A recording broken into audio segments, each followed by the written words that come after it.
En el siglo XVI, España partió a conquistar el Nuevo Mundo en nombre de Dios. El oro, la fe y la gloria se convirtieron en la Trinidad sagrada de la conquista. Creían que detrás de cada mar había un paraíso y más allá de cada montaña, una fortuna sin fin. Un soldado pobre llamado Francisco Pizarro escuchó en Panamá historias de una tierra dorada más allá de las montañas. Ese rumor cambiaría su destino para siempre. Aquella tierra se llamaba Virú y pronto sería conocida como Perú. Su primera expedición fue devorada por la selva, el hambre. Las enfermedades y la rebelión casi lo matan. Pero nunca se rindió, porque el brillo del oro seguía ardiendo en sus ojos. En 1529, Pizarro obtuvo la autorización del rey Carlos I de España para conquistar nuevas tierras.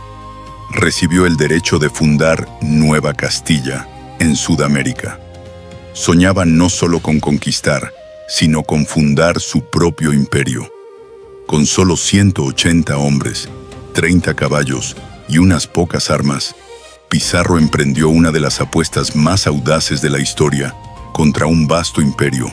Llevaba solo fe, coraje y codicia. En lo alto de los Andes se extendía el Imperio Inca, maravilla de ingeniería y orden. 25.000 kilómetros de caminos de piedra y un sistema administrativo basado en nudos, los quipus. Una sociedad dedicada a la armonía colectiva. Tras la muerte del emperador Huayna Cápac, sus hijos Atahualpa y Huáscar se enfrentaron por el trono. La guerra civil desgarró el imperio.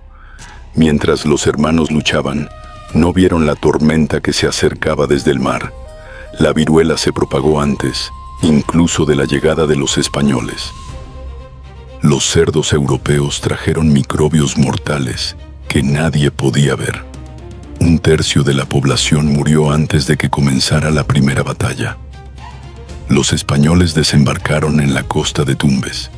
Por primera vez, vieron templos incas, ciudades de piedra y un pueblo disciplinado. Fue un encuentro de admiración y de miedo oculto. Los incas no escribían, pero sus cuerdas de nudos, los quipus, guardaban su memoria. En 2023, investigadores del MIT demostraron que los quipus registraban impuestos y censos. La burocracia inca era mucho más avanzada de lo que se creía. Pizarro ascendió los Andes con su pequeño ejército.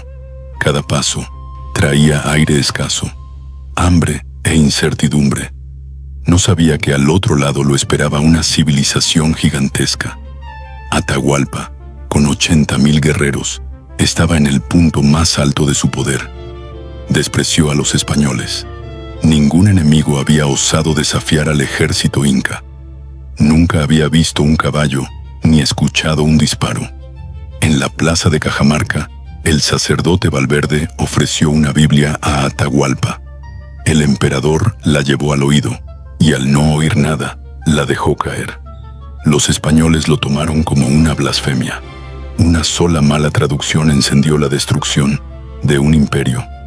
El 16 de noviembre de 1532, los españoles atacaron. Solo 180 soldados cargaron contra 80.000 incas. 12 mosquetes y 4 cañones rugieron en las montañas. Los incas creyeron que los dioses habían desatado su ira. El humo, el estruendo y la sangre llenaron la plaza. El ejército inca, presa del pánico, se dispersó a Atahualpa. El dios viviente fue capturado. Para recuperar su libertad, Atahualpa ofreció llenar una habitación con oro y plata. Cumplió su promesa, pero la libertad nunca llegó. Cuenta la leyenda que el resto del tesoro fue escondido en las profundidades de los Andes. En 2024, escaneos por radar en el monte Yanganates detectaron concentraciones metálicas. Quizás el dorado nunca fue un mito. Para evitar ser quemado vivo, Atahualpa aceptó el bautismo. Fue estrangulado. En la creencia inca, el fuego destruía el alma para siempre. Fue un pacto desesperado por la dignidad. Tras la victoria, vino el silencio. Pizarro celebró su triunfo, pero la culpa lo devoraba. El oro había reemplazado a Dios. En 1533 cayó la capital inca, Cusco. El templo del sol fue saqueado y sus láminas de oro fundidas. El corazón de una civilización dejó de latir. Pizarro fundó una nueva ciudad junto al mar, Lima, la futura capital del dominio español. Un nuevo orden comenzaba, construido sobre sangre. El sistema laboral inca, basado en el deber compartido, se convirtió en esclavitud bajo las encomiendas españolas. El pueblo fue obligado a trabajar en minas y campos. El imperio ya no podía sostener a su propia gente. El pariente de Atahualpa, Manco Inca, huyó a las selvas de Vilcabamba. Desde allí lideró años de resistencia. Su lucha demostró una verdad: el espíritu inca nunca murió. Vilcabamba resistió hasta 1572, como el último bastión de independencia inca. Cuando cayó, una civilización de siglos llegó a su fin definitivo. Pizarro y su antiguo compañero Diego de Almagro se volvieron enemigos. La búsqueda del oro dividió a los hermanos de armas. El oro envenenó la amistad. La codicia destruyó la lealtad. Los conquistadores empezaron a devorarse entre sí. En 1541, Pizarro fue asesinado en su propia casa de Lima. El mundo que había creado lo consumió. Un conquistador conquistado por su propia creación. En 2022, análisis de ADN revelaron que las élites incas provenían de un reducido grupo genético. Siglos de matrimonios entre parientes pudieron alimentar la inestabilidad y las rivalidades. Los pocos cerdos europeos en los barcos de Pizarro transportaban sin saberlo patógenos letales. Desataron epidemias silenciosas en los Andes. En Sacsayhuamán, los bloques de piedra muestran signos de vitrificación, evidencia de técnicas de choque térmico. Los incas pudieron usar calor y agua para tallar con precisión semejante a un láser.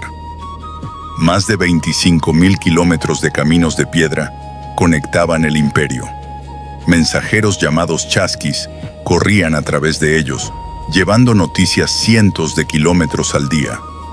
Esa red era el sistema circulatorio del imperio. 5 siglos después, los quipus están siendo descifrados nuevamente. Cada nudo cuenta una historia, un número, un impuesto, una vida humana. El lenguaje silencioso de una civilización perdida vuelve a hablar. Hoy, en los pueblos andinos, todavía se habla quechua. Las mujeres tejen con patrones ancestrales. Los hombres celebran antiguos rituales. El espíritu del Inca sigue vivo. El rumor del oro inca incendió Europa. Exploradores cruzaron el Atlántico en busca de la ciudad dorada. El Dorado, nadie la encontró jamás. Una sola mala traducción destruyó un imperio. 180 hombres sometieron a 80.000. Y 500 años después, la voz del Inca aún resuena en los Andes. Una nación puede caer, pero una cultura nunca muere. Los tesoros llevados por Pizarro y otros conquistadores convirtieron a España en uno de los imperios más ricos de Europa. Sin embargo, esa riqueza repentina impulsó el consumo más que la producción. Los mercados prosperaron, los precios se dispararon y el oro inundó las calles de Madrid. Los historiadores llaman a este periodo la Revolución de los Precios, una época en la que la prosperidad momentánea sembró las semillas de la inestabilidad a largo plazo. El oro adornó los palacios, las catedrales y las flotas de Madrid. España entró en un siglo de oro cultural. La pluma de Cervantes, el pincel de Velázquez y los colores del Greco definieron la época. Sin embargo, esta grandeza nació tanto de la exploración como del encuentro de culturas. El imperio no solo ganó nuevas tierras, sino también nuevas ideas e influencias que transformaron su identidad.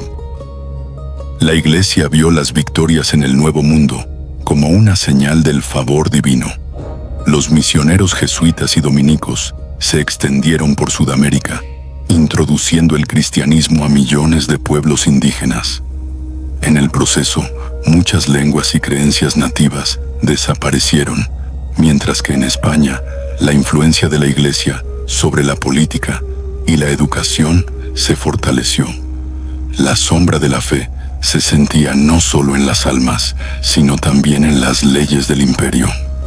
A finales del siglo, España rebosaba de tesoros, pero gran parte de su pueblo se había empobrecido. La economía se volvió dependiente de las importaciones.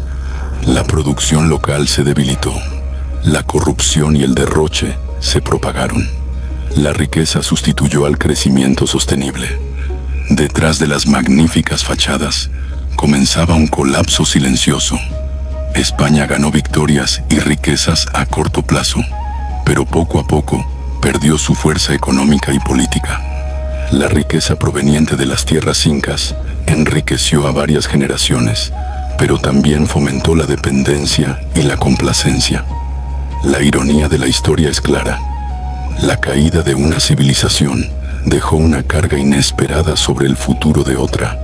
El poder de España brilló con el oro, pero ese mismo oro erosionó en silencio los cimientos del imperio.